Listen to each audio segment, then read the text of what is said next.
Hi, and welcome to our program From Embryo to Chick. My name is Jeannette Beranger, and I'm the Senior Program Manager for the Livestock Conservancy, a national nonprofit dedicated to the conservation of rare livestock and poultry breeds.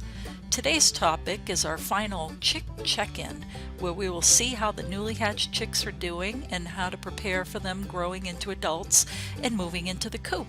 So let's see how the gang is doing. Our group of chicks is now over a week old, and they're growing in leaps and bounds, as you can see. The wing feathers are starting to come in, and the older ones have more than doubled in size. They are soon going to grow out of this brooder and will transition into an even bigger one with plenty of room for them to grow. In the meantime, we will get ready for them approaching adult size and making the move to the coop. Let's discuss some of the basics they will need in their new home. Once your birds are fully feathered, they are ready to make the leap from the brooder to the coop. And like the brooder, the coops come in all shapes and sizes. Some are mobile, some are stationary, and depending on how much space you have on your property, a mobile coop, if you've got a small space, might not be the most practical. And if you have a lot of space and you're looking to have a big mobile coop, ask yourself, can you move it by yourself, or do you need several people? This coop in the upper left, for instance, had a bit of husbandry problems because it would take several people to move that coop, and there weren't always that many hands available to move it, so this coop would stay stationary for longer periods of time, and they ended up having some health issues like mites on the chickens because the coop wasn't moving as often as it should have. So make sure that you've got a plan in place to be able to move your coops as often as you need to keep your birds healthy. Like the brooder, you want to have those coops clean, clean, clean. Every time you have a dirty coop, you're going to run into health problems eventually. So make sure it's easy to service. And also to keep dry. Having wet substrate or wet bedding is just a problem waiting to happen. So make sure it's clean, it's dry, and that way you're going to avoid any issues with health or parasites. And the other thing is make sure the birds have a dust bath area. This is a dust bath that we have at our place on the bottom left, where it's just an old culvert pipe that we've filled with a mixture of sand and ash, and the birds leap into there and roll around, and dust bathing is a really important way for birds to keep their feathers in good condition, and also to ward off parasites like mites and lice that might get under the feathers. Dust baths really help them combat that. You will of course need nest boxes for the coop, and deciding how many and where to put them is dependent on the breed you choose to work with. For me, my Crevecoeurs are non-setting or non-broody chickens. They lay their eggs and then walk away with no intention to sit on them. They also like to lay on the ground, so all of my nest boxes are on the ground. I have about one for every 8 to 10 hens because they all want to lay in the same spot, hoping somebody else will do the hatching for them. On the other hand, when I had Buckeyes, the hens preferred the boxes a little bit off the ground, and some of them were very happy to sit and hatch chicks. So do research on the kind of bird you will be getting so you know how to make them happiest at laying time. Whether you have a mobile coop or a stationary coop, there are a few basics that you're going to need to have no matter what. First and foremost are perches. This is where the birds are going to sleep at night, and you want to make sure the perch fits the bird. So if you have young birds that are just out of the brooder, you want perches that are maybe about 2 inches wide, and as they get older and become adults, then that's going to go to 3 to 4 inches depending on how big your birds are. The best way is to have perches that have rounded edges and not sharp edges. Like if you've got a 2x2, maybe smooth out the corners so that they're a little more rounded. The thing you don't want to use is plastics or metals. That's really hard for the birds to grasp onto, and in particular metals in the wintertime can be problematic and actually cause frostbite on the toes. You also want them to be easily serviced. Here I have my perches are in joist hangers, and I can put the perches into the hangers, they fit in there snugly, and then when I want to clean the perches, they lift out really, really easily, and I can clean them well and put them back without making a big mess with disinfectant or cleanser inside the coop. I can take them outside and clean them. You also don't want to have the perches too high up off the ground, and this is particularly important for meat birds that are heavier.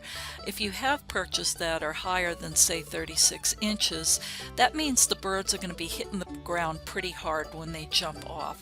And so the best thing is to keep the perches anywhere from like 24 to 36 inches off of the ground.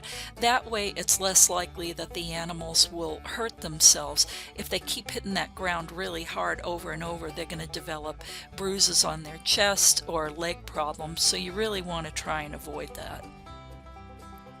Make sure when you're setting up your perches that you leave plenty of space that is going to be available for food and water and nest boxes, so that when the birds are on the perches, they're not pooping all over those things. Sometimes you need to get a little bit creative, especially if you've got a small space within the coop.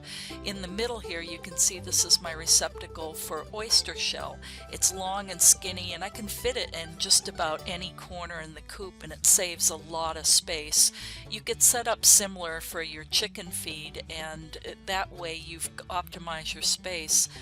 Also in my coop I've got folding doors, because if the doors swing open, there's a whole bunch of space that's now being taken up by the door where I can't put a nest box or I can't put perching or feeders, and having this bifold door actually works really, really well for me and maximizes my space so that I'm able to have more possibilities where I can put feeders and waterers. Pretty much every predator on the planet is interested in eating chickens or their eggs, and so there are some simple things you can do to help protect your birds. One of the most challenging predators for us is snakes. We have very large black snakes in the area, and although we like to have them around to help with keeping rodents down, it's not so fun when they're eating my chicken eggs or even trying to eat the chicks. So if I have young chicks that are in the coop, then I protect the coop by covering all of the doors and windows with hardware cloth, which is a fine mesh that's either a 1/2 inch to a 1/4 inch square. And then every nook and cranny that I think the snake can get into, I might fill with stuff like this great stuff foam, where you spray it in and the foam hardens. You have to be careful that the birds can't reach that stuff because you don't want them poking at it or eating it. You may choose to fill in those gaps with steel wool or something else that, you know, you might not want to use this. But the thing is, you need to have a tight coop so that the snakes can't get in. Raptors are another big challenge we face, and if you're in a wide open area and you don't have a lot of trees around the coop, the easiest thing is to just buy some cheap plastic mesh and put that on top of the coops and you're all set. We don't have that luxury because we have a lot of trees on the property, and in the fall having mesh over the coops is going to be really problematic and a nightmare trying to keep the leaves off of that. The simple solution that we came up with is stringing wire across the coop in 6-inch intervals, and that way the raptors, when they look at it, they really won't challenge it because they know they can't fly through it and it's going to be really hard for them to fly out. Also, the perimeter of our coops are 8 feet tall, and so they're not really going to be able to easily jump through those wires and jump back out. They're not stupid, and they've not challenged it in the 10 years that we've had this setup. Finally, for four-legged predators, there are a couple things that you can do to protect your birds from them. One, you want to make sure that they have a harder time digging underneath your perimeter, and you can do that with buried mesh, or we happen to have a bunch of used telephone poles hanging around, and so we put those along the perimeter. Also, if you really want to be extra sure, string a strand of hot wire around your coop. That way the animal's going to hit that hot wire and think twice about doing anything more to your birds. Everyone's heard the term pecking order, and that's because chickens spend a lot of time trying to figure out who's boss in the flock. And that's because they're either overcrowded or they're just simply bored. So there are simple things that you can do to really alleviate that problem. One that I find is very effective is I'll get some straw and spread it out in the yard, and then sprinkle goodies in there like a little bit of cracked corn as a snack or some fruit or veggies, and they'll spend all day poking through that hay and keeping busy and being distracted from trying to pick on each other. Another way to keep the peace is basically to get the animals out of each other's sight, and that can be as simple as hanging some burlap in the coop, or you can get a little more creative with the birds on the left hand side and the bottom. You can see they're perching on top of a couple of pallets, and I've stood the pallets up almost like a teepee and secured them so that they can't fall down. And the great thing is that the birds can go on top to get away from another bird, or they can go underneath it or around it, and the birds really love that cage furniture as a way to get away from each other. So be creative and it'll help to keep the peace. Good food and water is going to be essential to the overall health of your flock, and it's really important that they have plenty of water at all times, especially if you have a high volume laying flock, because those birds are going to need a lot of water to lay those eggs. You also want to have the food and water receptacles up off the ground because they're going to stay cleaner that way and less likely to have pests get into them. The nutritional needs of your chickens is going to change over the course of its lifetime, and the starter diet you begin with has a much higher level of protein than the feed that you'd be giving your adult birds. Typically, you begin with starter diet, and then you transition around 8 weeks of age to a grower diet, and then by the time they're becoming adults and ready to start laying, you're going to convert to a layer diet, which is an even lower protein. So make sure you've got the appropriate diet for your birds. I also like to give a little boost to my newly hatched chicks or chicks that have just been shipped by adding some probiotics and electrolyte into their water for the first few days. This is a choice, it's not a necessity, but I find that for particularly delicate breeds, this can actually help your survivability with your chicks. You also want to make sure that your birds have access to grit. And grit is basically small pieces of stone, typically granite, and they're used basically like teeth for the chicken. It helps them to grind up their food, and you'll find that a lot of times they eat it like candy. You want to make sure that you offer it to your chicks in the brooder, and it should be starter grit with smaller particulates, and then you'll eventually go to the adult grit once they reach adult age. But this is really important. It helps them to process their food more efficiently. You can add apple cider vinegar to your bird's water as well at around 2 to 4 tablespoons per gallon. This helps to reduce any algae buildup, and also it's really great during weather extremes. If it's very hot or very cold, it helps the birds to deal with the extremes by giving them a little boost for their metabolism. And of course your birds are going to really appreciate some of the leavings from the garden or kitchen scraps. Here we have some fresh beet greens that the birds absolutely love. Some of the produce that might be borderline going bad, soft tomatoes or things like that. The birds love that kind of stuff. The thing is, don't overdo it, and also make sure you're aware of the do's and don'ts of what you can feed your birds. You certainly don't want to introduce those novel items until the birds are a little bit older. It's not a good idea to give those kind of things to young chicks. Something a lot of people forget about is, what do you do if you need to move your birds, or if your birds get out and you need to catch them? It's really useful to have dog crates around, but if you're going to be moving a large number of birds, you might think about investing in a poultry crate like the one on the right. That can typically fit 6 to 10 chickens, and you can easily transport them, and they're not very expensive. Also, if your birds get out, it's pretty hard to chase down a chicken, and so So things like a catch net or poultry hook can make life a lot easier. The great thing about the poultry hook is they're fairly long, they're about 4 feet long, and you don't need to get right on top of the bird to be able to snag a leg with the hook. It sounds terrible, but it's actually a lot less stressful than trying to chase a chicken around. So keep those in mind to make your life a little bit easier should the birds happen to get out. Once your birds start laying, be sure to have a basket handy so you can get the bounty back to the house in one piece. You also want to make sure you have plenty of egg cartons, and you can buy them for about 50 cents a piece, or you can always tap friends and family for their empties.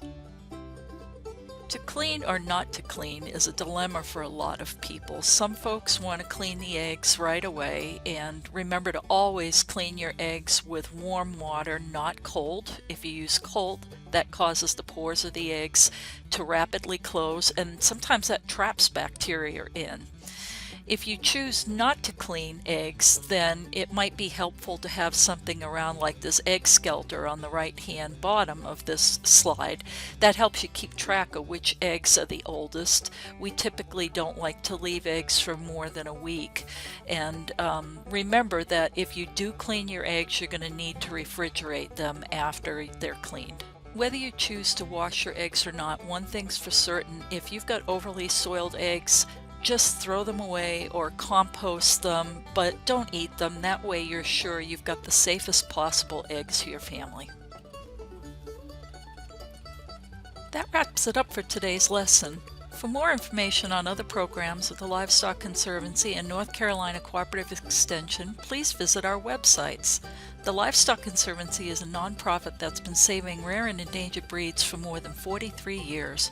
Our small staff and large network of volunteer breeders stretches throughout America to identify and protect more than 150 breeds of poultry and livestock, and you can help us.